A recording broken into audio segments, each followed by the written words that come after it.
বিহারে 2025-এর বিধানসভা ভোটের আগেই বিশেষ নিবিড় সমীক্ষণ বা স্পেশাল ইন্টেনসিভ রিভিশন শুরু করেছে দেশের নির্বাচন কমিশন। আর তাতেই বাদ পড়েছে বিহারে প্রায় 65 লক্ষ ভোটারের নাম।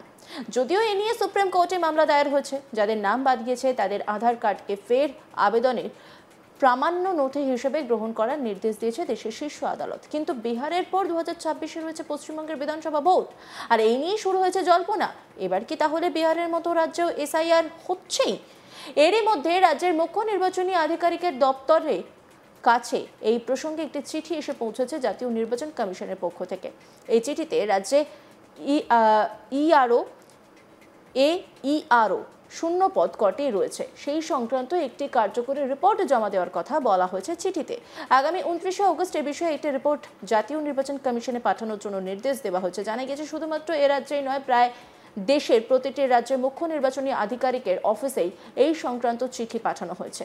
এর আগে রাজ্যে মুখ্য নির্বাচনী আধিকারিকের দপ্তরে চিঠি এসেছিল 5ই অগস্ট।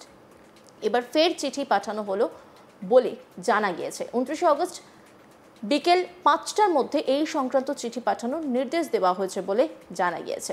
আর এই গোটা বিষয় নিয়ে একটি রিপোর্ট তুলে ধরেছেন আমার কলিগ অনির্বাণ। দেখব স্পেশাল ইন্টেন্সিভ রিভিশন অর্থাৎ এসআইআর। আর সেই এসআইআর নিয়ে এই মুহূর্তে একেবারে বলা যায় যে তরজা তুঙ্গে, কারণ ইতিমধ্যেই কিন্তু পশ্চিমবঙ্গ সরকার তারা বারবার করে কেন্দ্রীয় সরকার এবং ইলেকশন কমিশনকে আক্রমণ করছে। কারণ সেখানে গিয়ে দেখা যাচ্ছে যে কোথাও গিয়ে এই যে এসআইআর বিহারে হয়েছে এবং একাধিক নাম সেখান থেকে কাটা গিয়েছে, সেই এসআইআর কি এবারে বাংলায় হতে চলেছে সেই নিয়ে কিন্তু এই মুহূর্তে জল্পনা তুঙ্গে। এবং ইতিমধ্যেই এসআইআর কবে থেকে শুরু হবে বাংলায় বা কিভাবে হবে সেই বিষয়টা না আসলেও কিন্তু ইতিমধ্যে একটি নোটিফিকেশন ইলেকশন কমিশন অফ ইন্ডিয়ার তরফ থেকে পশ্চিমবঙ্গ ইলেকশন কমিশনকে পাঠানো হয়েছে এবং সেই চিঠিতে স্পষ্টভাবে জানতে চাওয়া হয়েছে যে এই মুহূর্তে দাঁড়িয়ে পশ্চিমবঙ্গে প্রতিটি জেলা এবং শহরে কটা ইআরও এবং কটা এইআরও অফিসাররা রয়েছেন, অর্থাৎ যারা ইলেকশন কমিশনের একেবারে রেজিস্ট্রার বা রোলের কাজ করেন, তারা এই মুহূর্তে তাদের কি পরিস্থিতি, কি রিপোর্ট, সেই রিপোর্ট কিন্তু 29শে আগস্টের মধ্যে অর্থাৎ এই মাসের মধ্যে কিন্তু একেবারে পশ্চিমবঙ্গ ইলেকশন কমিশনকে ইলেকশন কমিশনের দফতরে সেই রিপোর্ট পাঠাতে হবে, এমনটা কিন্তু স্পষ্ট করা হয়েছে। ইতিমধ্যেই আমরা দেখেছি যে 4 জন অফিসার তাদেরকে কিন্তু এই মুহূর্তে সাসপেনশনের অর্ডার দিয়েছিল ইলেকশন কমিশন অফ ইন্ডিয়া,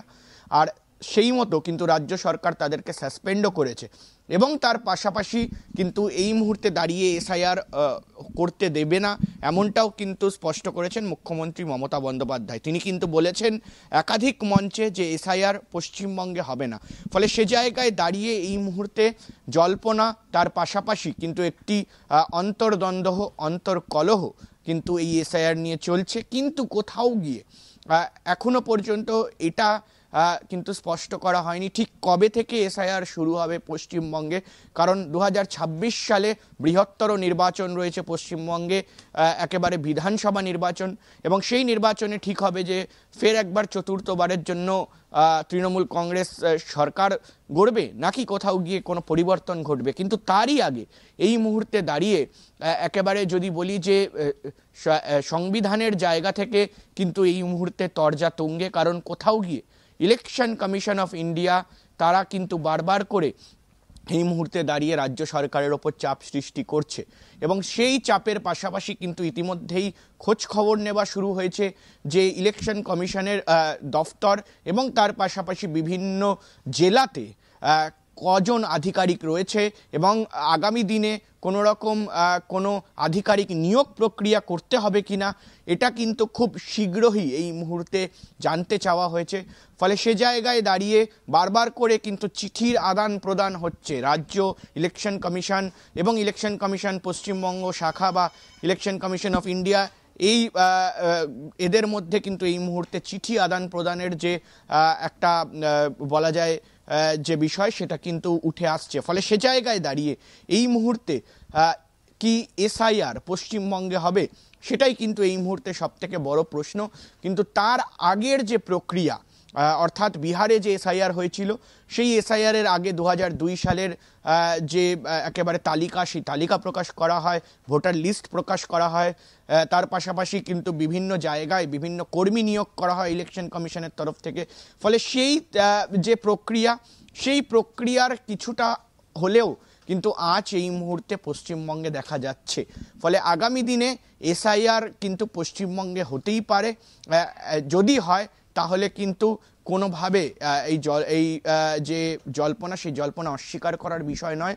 ফলে সে জায়গায় দাঁড়িয়ে কিন্তু আগামী দিনে আমাদের চোখ থাকবে যে পশ্চিমবঙ্গে এসআইআর একেবারে হয় নাকি কোথাও গিয়ে এসআইআর ছাড়াই বিধানসভা নির্বাচন হয়।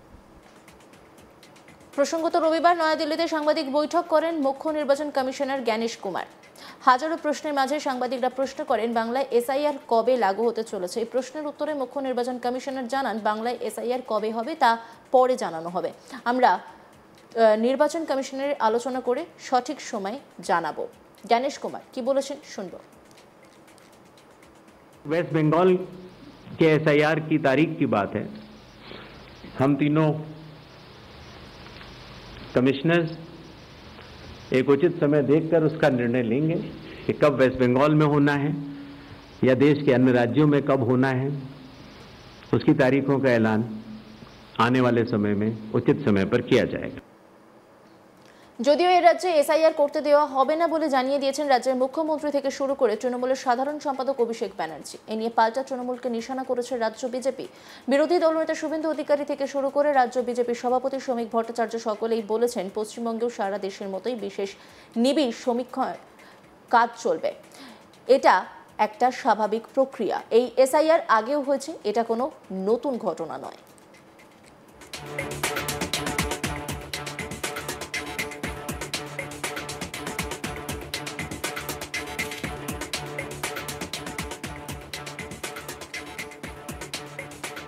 বিহারে 2025 বিধানসভা ভোটের আগেই বিশেষ নিবিড় সমীক্ষণ বা স্পেশাল ইন্টেন্সিভ রিভিশন শুরু করেছে দেশের নির্বাচন কমিশন। আর তাতেই বাদ পড়েছে বিহারে প্রায় 65 লক্ষ ভোটারের নাম। যদিও এ নিয়ে সুপ্রিম কোর্টে মামলা দায়ের হয়েছে। যাদের নাম বাদ গেছে তাদের আধার কার্ডকে ফের আবেদনের প্রামাণ্য নথি হিসেবে গ্রহণ করার নির্দেশ দিয়েছে দেশের শীর্ষ আদালত। কিন্তু বিহারের পর 2026 রয়েছে পশ্চিমবঙ্গের বিধানসভা ভোট। আর এই নিয়েই শুরু হয়েছে জল্পনা। আর এই নিয়ে নির্বাচন কমিশনের তরফে কি বলা হয়েছে শুনবো। वेस्ट बंगाल के एसआईआर की तारीख की बात है। हम तीनों कमिश्नर्स एक उचित समय देखकर उसका निर्णय लेंगे कि कब वेस्ट बंगाल में होना है या देश के अन्य राज्यों में कब होना है। उसकी तारीखों का ऐलान आने वाले समय में उचित समय पर किया जाएगा। অন্যান্য খবরের আপডেটের জন্য অবশ্যই নজর রাখুন আজ তাক বাংলার ইউটিউব স্ট্রিমিংয়ে। লাইক, কমেন্ট, শেয়ার এবং সাবস্ক্রাইব করতে ভুলবেন না।